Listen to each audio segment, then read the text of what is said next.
नमस्कार दोस्तों, मेरा नाम करण परवेज सिंह और आप देख रहे हैं रैपिड लीक्स।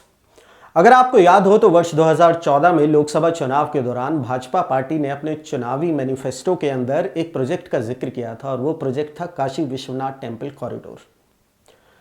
मार्च 2019 में भारत के प्रधानमंत्री श्री नरेंद्र दामोदर दास मोदी जी ने इस प्रोजेक्ट का शिलान्यास किया था और दिसंबर 10, 2021 को ये प्रोजेक्ट बनकर तैयार हो जाएगा। दिसंबर 13 को प्रधानमंत्री जी वहां जाएंगे और इस प्रोजेक्ट का उद्घाटन करेंगे।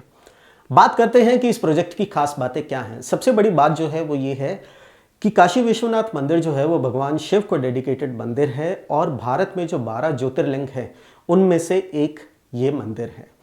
तो अपने आप में यहाँ पर श्रद्धालुओं का तांता लगना, बहुत सारी संख्या में यात्री और तीर्थयात्रियों का आना लाजमी है।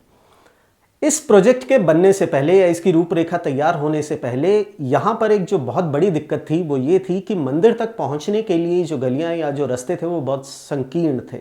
बहुत मंदिर रास्ते में पड़ते थे, बहुत सारे लोगों के घर इस एरिया के अंदर थे। इस प्रोजेक्ट के अंतर्गत लगभग एक 30 से 50 फीट चौड़ा कॉरिडोर का निर्माण किया जा रहा है। रास्ते में जितने भी घर या मंदिर पड़ते थे उनके लिए भी अलग से व्यवस्था की गई है। उसके बारे में डिटेल में हम बात करेंगे। पहले बात करते हैं कि इस प्रोजेक्ट को कंप्लीट करने के लिए कितना खर्चा आ रहा है।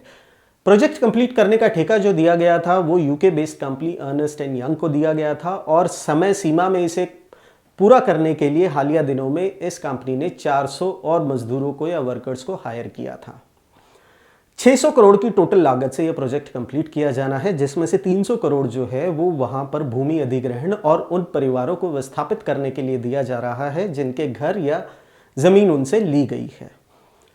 इस प्रोजेक्ट की सबसे बड़ी खासियत जो होगी वो ये है कि वहां के दो प्रमुख घाट मणिकर्णिका और ललिता, इन दोनों घाटों को ये काशी विश्वनाथ मंदिर से जोड़ेगा।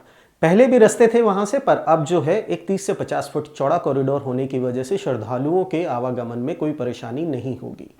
श्रद्धालुओं को, तीर्थयात्रियों को या यात्रियों को ध्यान में रखते हुए ऐसी बहुत सारी मूलभूत सुविधाओं का भी इस कॉरिडोर पर निर्माण किया जा रहा है। नई यज्ञशालाएं बनाई जा रही हैं, उसके अलावा एक नई भोगशाला भी बनाई जा रही है। सबसे बड़ी खासियत जो है, यहाँ पर एक संग्रहालय का निर्माण किया जा रहा है, यानी कि म्यूजियम, जहां पर काशी विश्वनाथ से जुड़े पौराणिक जितने भी तथ्य हैं या टूरिज्म को बेहतर अट्रैक्ट करने के लिए, रिलीजियस टूरिज्म को बढ़ावा देने के लिए भारत की संस्कृति को यहाँ पर एक बहुत बेहतर तरीके से प्रस्तुत किया जाएगा। उसके अलावा आने जाने वाले यात्रियों के लिए ठहरने की संपूर्ण व्यवस्था होगी।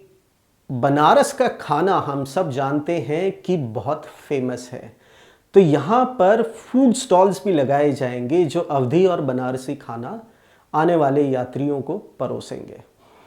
उसके अलावा अगर हम बात करें तो यहाँ पर वीआईपी कार मूवमेंट में दिक्कत होती थी, या जो लोग अपंग हैं या किसी वजह से चल नहीं पाते हैं उनकी मूवमेंट में भी परेशानी होती थी और इस प्रोजेक्ट के अंतर्गत इन चीज़ों का भी ध्यान रखा गया है।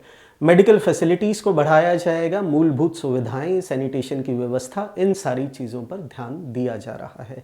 ऐसा माना जा रहा है कि इस प्रोजेक्ट की वजह से मंदिर में लगभग 2 लाख श्रद्धालुओं को ये कॉरिडोर ईजिली हैंडल कर पाएगा। ये कॉरिडोर जो है, ये जो टोटल एरिया कवर करता है वो लगभग 5 लाख स्क्वायर फीट एरिया ये कॉरिडोर कवर करता है। इस प्रोजेक्ट की जो सबसे खास बात है वो ये है कि काशी विश्वनाथ मंदिर का रेनोवेशन या कोई बड़े स्केल का जो पुनर्निर्माण हुआ था वो लगभग आज से 240 वर्ष पहले हुआ था, यानी 1780 में। उस समय मराठा क्वीन अहिल्याबाई होलकर ने एक बहुत बड़े पुनर्निर्माण को अंजाम दिया था। तो लगभग 240 साल बाद यहाँ आने वाले श्रद्धालुओं के लिए ये एक बहुत ही स्वर्णिम भेंट होगी। आपके इस मंदिर के बारे में, इस प्रोजेक्ट के बारे में क्या राय है, कमेंट सेक्शन में ज़रूर बताइएगा। अगर आपके पास कोई और जानकारी है तो कृपया उसे शेयर कीजिए। अगर आप हमें फेसबुक पर देख रहे हैं तो फॉलो करना मत भूलिएगा, और अगर यूट्यूब पर हैं तो सब्सक्राइब कीजिएगा और ज़्यादा से ज़्यादा वीडियो को शेयर कीजिएगा। जय हिंद।